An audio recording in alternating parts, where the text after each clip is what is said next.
जय हिंद दोस्तों। आप सभी का मैं स्वागत करता हूं फिर से आपके अपने चैनल स्पेशल एजुकेटर भारत में। तो आप सभी देख रहे हैं कि मैंने आपको जो हमारा पेपर है 7 कॉमन पेपर है, चाहे वो कोई भी क्लास हो, चाहे सेकेंड ईयर की जो भी हमारे स्पेशल एजुकेशन रिलेटेशन में जो कोर्स चलती है, जैसे HIVI, IDD, MRCV, इन सभी में ये क्वेश्चन ये टॉपिक आती है। ठीक है, इस पेपर का नाम है जो पेपर का नाम है दोस्तों वो है education in the emergency Indian society and school administration. ध्यान रखिएगा, मोस्ट इंपॉर्टेंट ये टॉपिक है। और जो बच्चा सीटेट की तैयारी कर रहा है या कर रही है, उन सभी के लिए भी ये मोस्ट इंपॉर्टेंट टॉपिक माना जाएगा। ध्यान रखिएगा, NEP 86 पढ़ेंगे और NEP 2020 पढ़ेंगे, और इसके कार्य क्या होती है, क्या ये करती है, कब लागू हुआ, किसके द्वारा लागू हुआ, इन सभी के बारे में बात करेंगे। वीडियो आपको अच्छा लग रहा हो, क्योंकि आपको प्रॉपर एक चैनल पे हमारे वीडियो डल चुका है। ठीक है, हर एक यूनिट बाय यूनिट आपको वीडियो मिल जाएंगे, हर एक यूनिट के हिसाब से आपको इम्पोर्टेंट क्वेश्चन के हिसाब से वीडियो मिल जाएंगे। ठीक है, पेपर आ रहे हैं। ठीक है, आप लोग मन लगा के पढ़िए, ध्यान से पढ़िए, आपको पास होना है। ठीक है, तो वीडियो को स्टार्ट करते हैं। जैसे यहाँ पे आप सभी को दिख रहा है कि नेशनल एजुकेशन पॉलिसी 1986, ठीक है, 1986 यहाँ पे आपको दिख रहा है। उसका प्लान जो था, एक्शन हुआ, जो मतलब कि जो नीति में कार्य हुए, संरचनाएं हुए, उन सभी के बारे में बात करेंगे। 1992 में क्या हुआ, ऐसी NEP 2020 के हम कुछ कार्य, कुछ ऐसे नियमों के बारे में बात करेंगे, क्या हुआ, कैसे उसको लागू किया गया। ठीक है, तो देखिए, न्यू एजुकेशन पॉलिसी जो थी, पहली बार आई थी, वो दोस्तों 1968 में आया था। जो पहली बार आया था, जो फर्स्ट टाइम आया था, वो आया था 1968। और जो दूसरी बार आई थी दोस्तों, आया था, वो आया था 1986। ठीक है, उसके बाद जो आया था दोस्तों थर्ड, वो आया था हमारा 2020 में। ध्यान रखिएगा, ये मोस्ट इम्पोर्टेंट है। 3 बार आया है न्यू एजुकेशन पॉलिसी अभी तक। तो पढ़ लेते हैं थोड़ा सा और जान लेते हैं।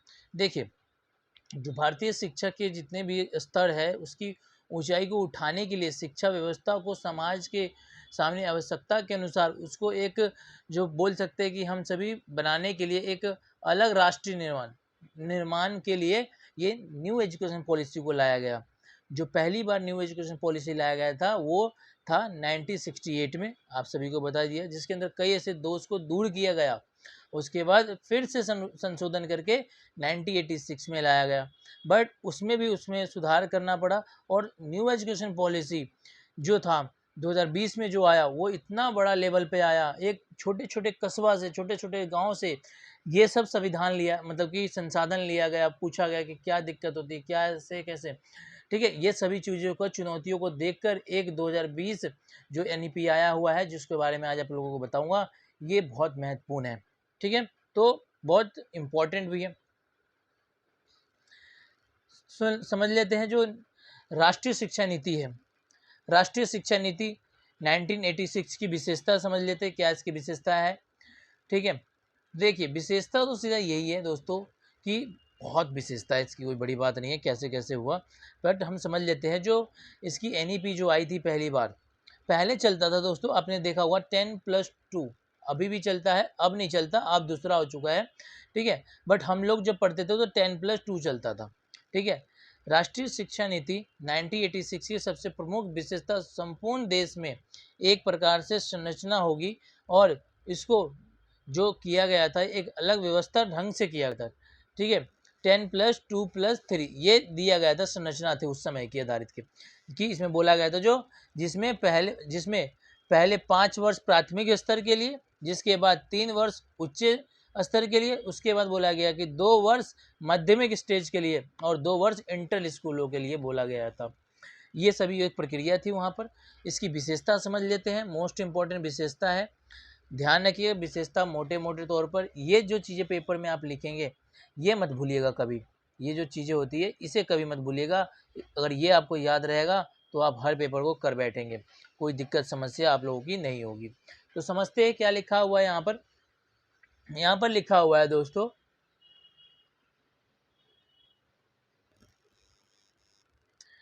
यहाँ पर क्या लिखा हुआ है कि शिक्षा का समान, देखिए जो शिक्षा का समानता है वो सभी में, जैसे कि जो नीची जाति होती थी, जो एक गरीब जात होता था, जो एक अनुसूचित जाति में आता है, जो अलग बैकवर्ड कास्ट में आते हैं, विकलांग व्यक्ति, अल्पसंख्यक व्यक्ति, ठीक है, जो सबसे नीचे कास्ट में भी आते थे, उन सभी को शिक्षा समान रखा गया कि हर बच्चा, हर बालक बालिकाएं शिक्षा को ग्रहण कर सकता है।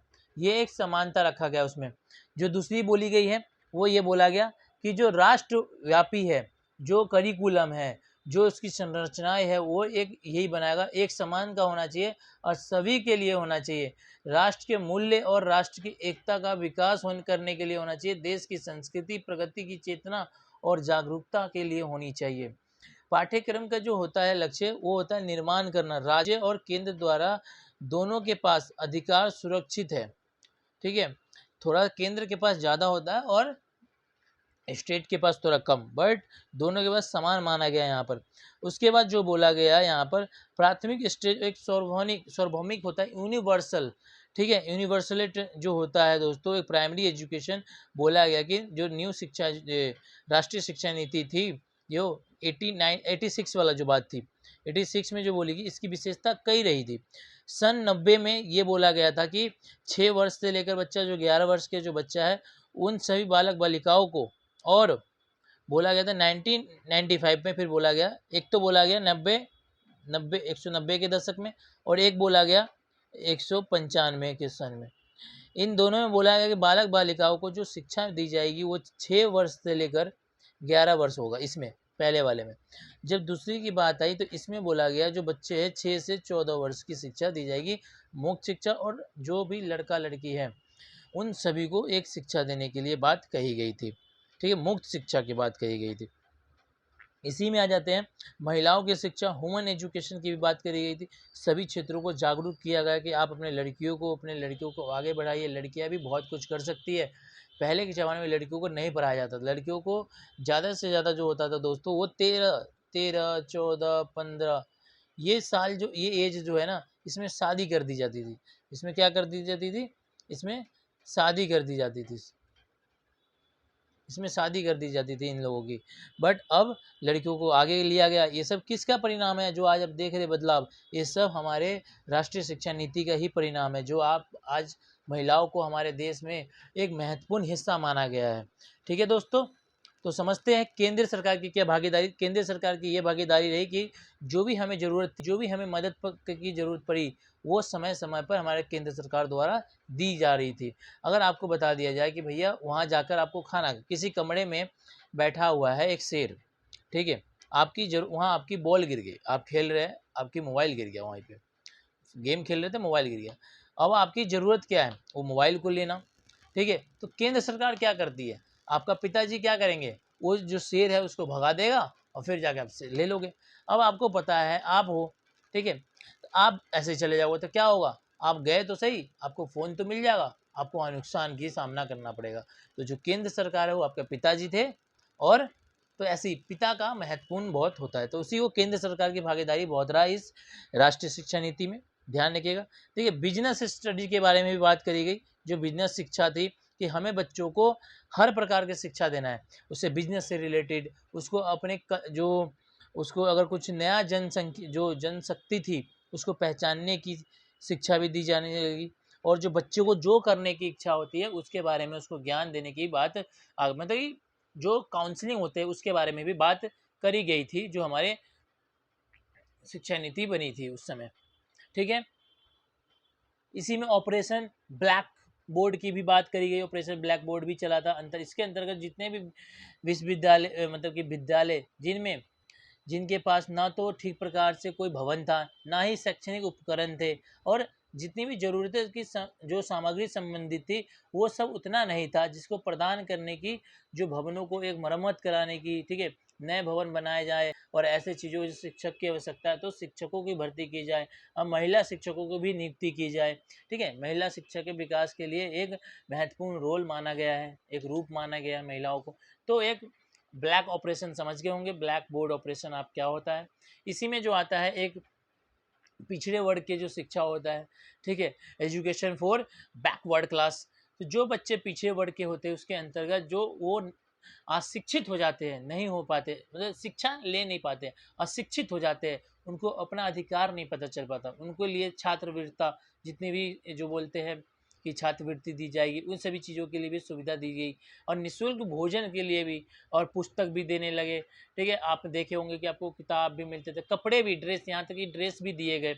ठीक है, समय समय पर उनको पैसे दिए जाते थे कि आप ये चीज़ें करिए, तो बहुत सी ऐसी सुविधाएं दी गई उसके थ्रू बैक जो नीचे कास्ट के लोग थे। ठीक है, इसी में अध्यापक ट्रेनिंग, देखिए ट्रेनिंग के लिए भी बात करी, जो शिक्षक अनट्रेनिंग थे, थोड़े से डेवलपमेंट ज़्यादा नहीं थे, उनको डेवलपमेंट करने के लिए जो ट्रेनिंग प्रोग्राम चलाया गया अध्यापक जो शिक्षकों के लिए, ये सभी बात।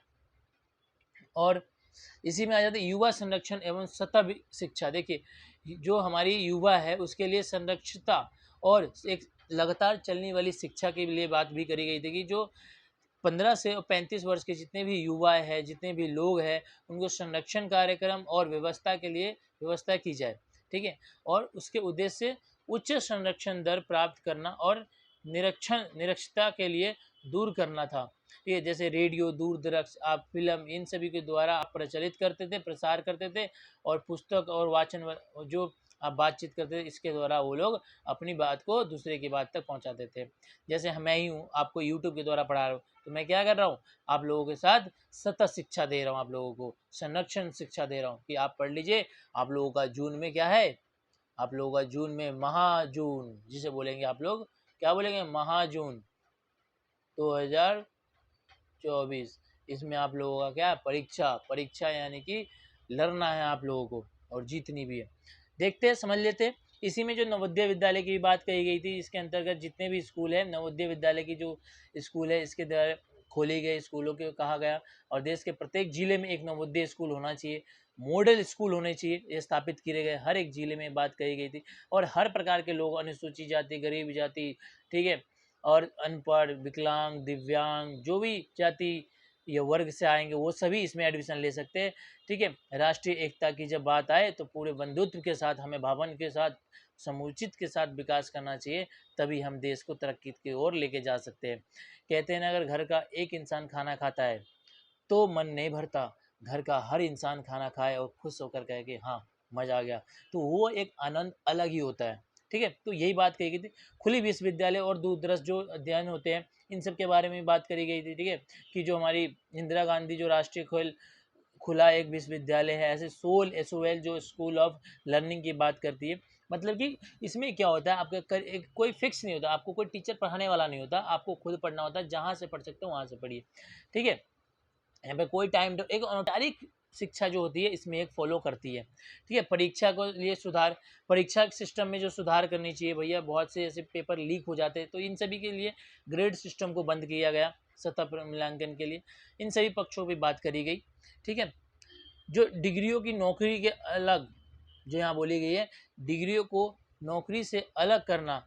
ठीक है, डिग्रियों से नौकरी को अलग करना, जो बच्चा बोला गया, तो जिसके अंतर्गत पदों के लिए जहाँ पर डिग्री होना अथवा ना होना कोई महत्व नहीं रखता है, अगर वो बच्चा धीरे धीरे डिग्री और उपलब्धियों को अपने अंदर समानता उपलब्ध करा रहा है, तो उसमें लिए कोई डिग्री की आवश्यकता नहीं है। अब देखिए, अब क्या है, अगर आपके अंदर बिजनेसमैन है, सबसे बड़े बिजनेसमैन बन गए, ठीक है, जैसे कि आपको पता है अंबानी जी थे, वो 10th पास थे, बट आज देखिए कहाँ पर है, वो एक अलग लेवल पे। तो बोला गया कि हमें डिग्री पे उतना ध्यान नहीं देकर, बल्कि बंदे के अंदर वो कौशल उत्पन्न करना, ऐसे स्टार्टअप को उत्पन्न करना, वो हमें निर्धारित करना चाहिए। बट आजकल देख ही रहे आप लोग, डिग्री का महत्व ज़्यादा है। ओपन डिग्री से आप ले लेते हैं, डिग्री घर पे रखा रहता है, कागज जमा करते रहते हैं, नौकरी आपके हाथ में नहीं रहती। ठीक है, यही कहा जा रहा है कि अपने अंदर शिक्षा, अपने अंदर जो प्रैक्टिकली रूप से नॉलेज रखिए, जो ज़्यादा फायदा करता है।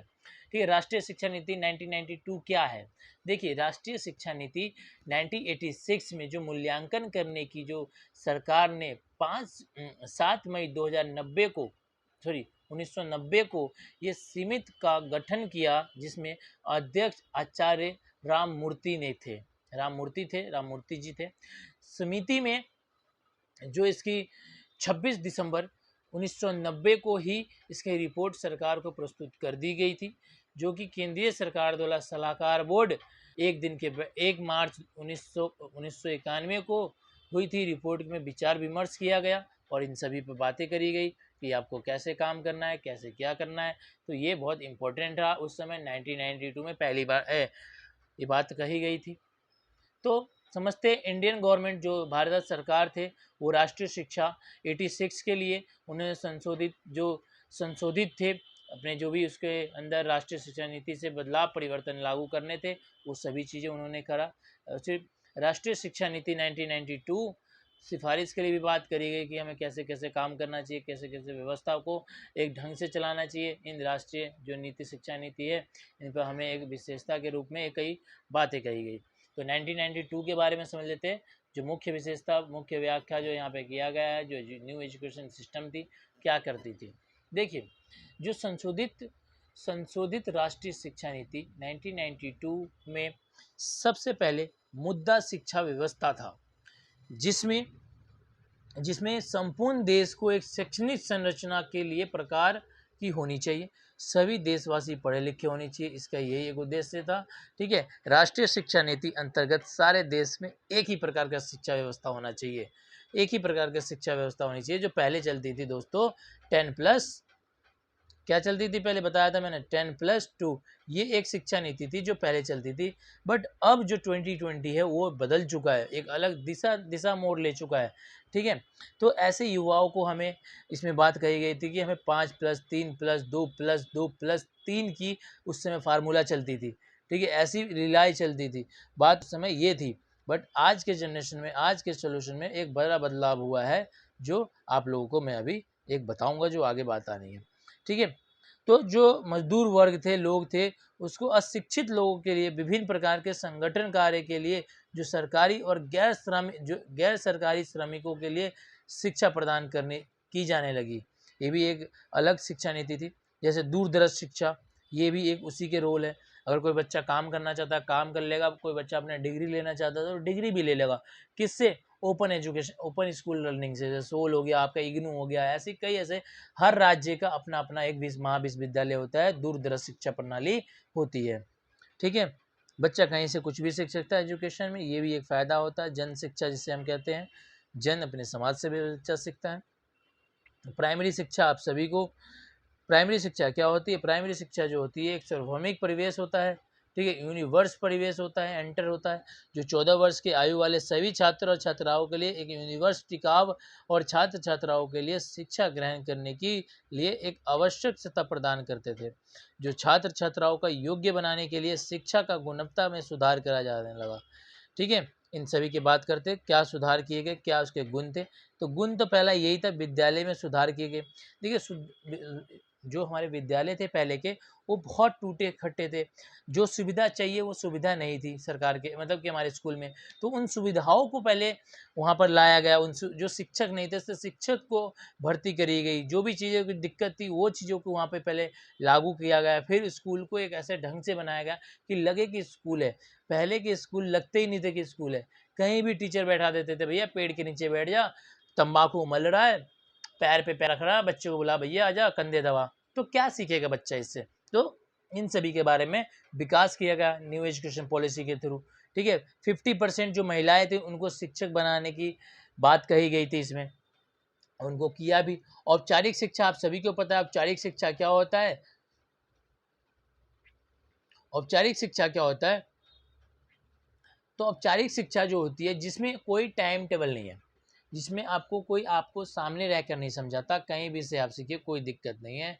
ठीक है, आपको सिर्फ पेपर देने जाना होता है, करिकुलम कोई इसका कोई उद्देश्य नहीं होता। सीधी सिंपल बात है, आप कहीं भी कुछ भी सीखिए, इसके लिए स्कूल नहीं जाना होता। औपचारिक के लिए, इनफॉर्मल के लिए जहाँ मन है तहाँ रहकर आप सीख सकते, कोई समस्या उत्पन्न होगी नहीं। एकल जो संकल्प है, इन सभी के बाद भी कही गई कि एकल संकल्प के तहत ये सुनिश्चित किया जाता है कि जो भारत सरकार के 21वीं सदी में पहुंचने से पूर्व ही 14 वर्ष तक के सभी छात्रों को और छात्राओं को निःशुल्क और अनिवार्य शिक्षा प्रदान की जा सकती है, ये बात कही गई थी। ऐसे इसमें माध्यमिक शिक्षा जो है, सेकेंडरी एजुकेशन, इसमें बोला गया था जो विज्ञान है, जो वाणिज्य है, जो व्यवसाय धारणाएं है, जो जितनी भी जनजाति है, जो गरीब जाति है, जो दिव्यांग है, ठीक है, जनजाति अनुसूचित जाति में आती है लड़कियां, उनके लिए मूल्यांकन पर अधिक बल दिया गया और उन्हें विस्तृत किया गया और उन्हें पढ़ने के लिए प्रोत्साहित किया गया और उसे पुनर्वास के लिए भी भेजा गया। ठीक है, रिहैबिलिटेशन जो होता है, जो संस्थाएं होती है उनके लिए भी भेजे गए, जिसके अंदर गुण के लिए उनकी गुणवत्ता का विकास हो सके, उनकी क्वालिटी का विकास किया जा सके। ऐसे कंप्यूटराइज जो होती थी संरक्षता, ऐसी बातें रखी गई। ठीक है, बच्चे समय समय पर अपनी तकनीकों से, अपनी बुद्धि से अपने खोज करते थे और अलग अलग स्टेज में जाते थे। खुला विश्वविद्यालय, ओपन विश्वविद्यालय मैंने आपको बता ही दिया, जहाँ पे भैया कोई टाइम टेबल उपस्थित नहीं होता, कोई आपको पढ़ाने वाला नहीं होता, किसी इसका कोई उद्देश्य नहीं होता, बस आपको डिग्री देना उद्देश्य होता है, पेपर देने जाना पड़ता है, बट ये भी आपको वहीं पर उपलब्ध करा दिया जाता है। केंद्रीय विद्यालय की स्थापना कब हुई? केंद्रीय विद्यालय की स्थापना हुई थी 1992 में। 1992 के अंतर्गत जो गरीब प्रतिभाशाली छात्रों के लिए नवोदय विद्यालय स्कूल की स्थापना किया गया, ध्यान रखिएगा, जिसमें छात्रों के लिए शिक्षा के साथ साथ रहने खाने और निःशुल्क व्यवस्था के लिए भी की गई। इन विद्यालयों में छात्र कक्षा 5वीं के बाद प्रवेश ले सकते थे तथा 8वीं तक पास होने के बाद अन्य विद्यालयों में शिक्षा ग्रहण करने के लिए जा सकते थे। जो नवोदय विद्यालय थे वो 5वीं से इसमें एडमिशन होता था, 5वीं क्लास से एडमिशन होता था और आपको 8वीं क्लास तक ये लोग पढ़ाते थे। उसके बाद आपको दूसरे स्कूल में जाना पड़ता था। ऐसे ही आ जाता है डिग्री और नौकरी के अलग। देखिए, डिग्री लेना है तो नौकरी मिलेगा, नौकरी लेना है तो डिग्री चाहिए, तो ये सभी मोटा मोटी एक नौकरी के लिए करते हैं लोग, आवश्यक होती है। ठीक है, योग्य कार्यक्रम मतलब योगा प्रोग्राम क्या होता है? देखिए, आपके योगा प्रोग्राम आपके फिट, आपके मस्तिष्क, आपके कॉग्निटिव, आपकी फिजिकली, आपकी जो एक मोरल डेवलपमेंट जो अंदर से विकास होता है, उन सभी के लिए योगा एजुकेशन के पे भी बल दिया गया। सही प्रकार जो बच्चे डिप्रेशन में चले जाते हैं तो योगा से उसको ठीक किया जा सकता है। ठीक है, अब आ जाता है न्यू एजुकेशन पॉलिसी पर। न्यू एजुकेशन पॉलिसी, राष्ट्रीय शिक्षा नीति 2020। राष्ट्रीय शिक्षा नीति 2020 शिक्षा से ही हमारे व्यक्तित्व और हमारे आत्मा का एक निर्माण होता है। हम कैसे दिखेंगे, हम कैसे बनेंगे, हम कैसे अपने समाज में किसी से बात करेंगे, ये सभी हमें शिक्षा पर निर्धारित करता है। शिक्षा एक देश को आगे लेके जाने के लिए महत्वपूर्ण योगदान निभाती है। शिक्षा के बिना आप आगे नहीं जा सकते, इसीलिए शिक्षा लेना और शिक्षित होना दोनों में अंतर है, ध्यान रखिएगा। ठीक है, शिक्षा सभी लेते हैं, शिक्षित बहुत कम लोग होते हैं, ध्यान रखिएगा, ये मोस्ट इंपॉर्टेंट लाइन थी। ठीक है, और जो न्यू एजुकेशन पॉलिसी थी, अब 29 जुलाई 2020 को एक बार फिर से केंद्र सरकार द्वारा भारत की नई शिक्षा नीति को लागू की गई, जिसमें मानव संसाधन विकास मंत्रालय द्वारा इसके अंतर्गत आने वाले सभी शिक्षा विभाग अब स्वतंत्र रूप से शिक्षा मंत्रालय के तहत आएंगे। और बताया गया कि मंत्रालय द्वारा 2019 से ही लोगों की नई शिक्षा नीति के बारे में सुझाव लेने के लिए शुरू कर दिया था, और जो इसके वैज्ञानिकों के द्वारा कई ऐसे अध्यक्ष बनाए गए जिनका नाम आप लोग कमेंट करेंगे, मुझे बताएंगे कि उनका नाम क्या था।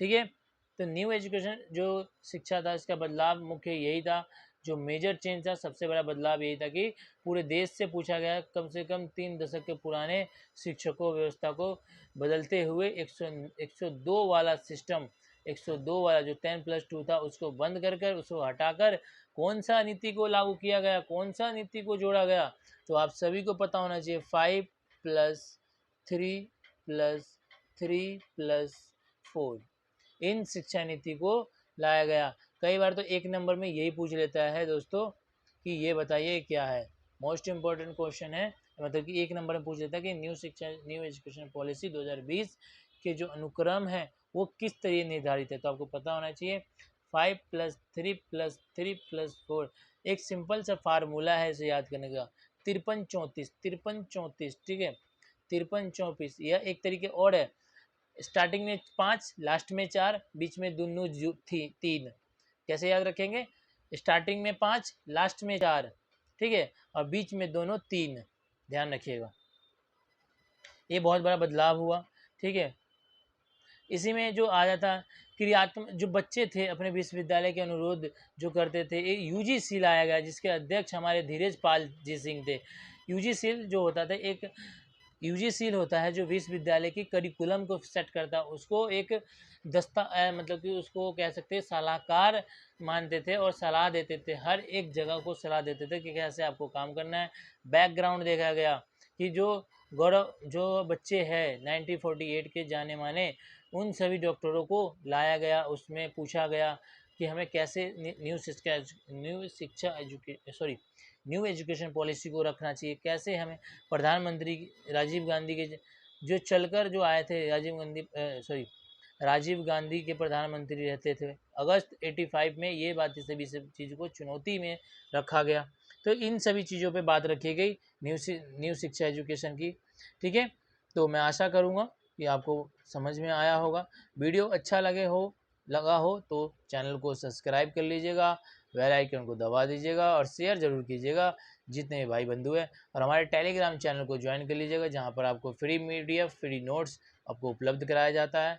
हर एक कोर्स का कोई चीज़ की दिक्कत नहीं होगी, वहाँ पर आपको सभी चीज़ की प्रिपरेशन और जितने भी स्पेशल एजुकेशन रिलेटेड, ठीक है, जितना भी एजुकेशन से रिलेटेड, भारत को आगे बढ़ाने से रिलेटेड जो भी नॉलेज होता है, आपको मैं स्पेशल एजुकेटर भारत के टेलीग्राम चैनल पे मैं आपको उपस्थित कराता हूँ। सारे वीडियो को देख लीजिएगा। ठीक है, आपका यूनिट जो ये वाला था कंप्लीट हुआ, और बढ़िया से पढ़िए, मन लगा के पढ़िए। पेपर बहुत पास में है, ज़्यादा टाइम आप लोगों के पास है नहीं, तो मन से पढ़िए। ठीक है, जय हिंद, जय भारत।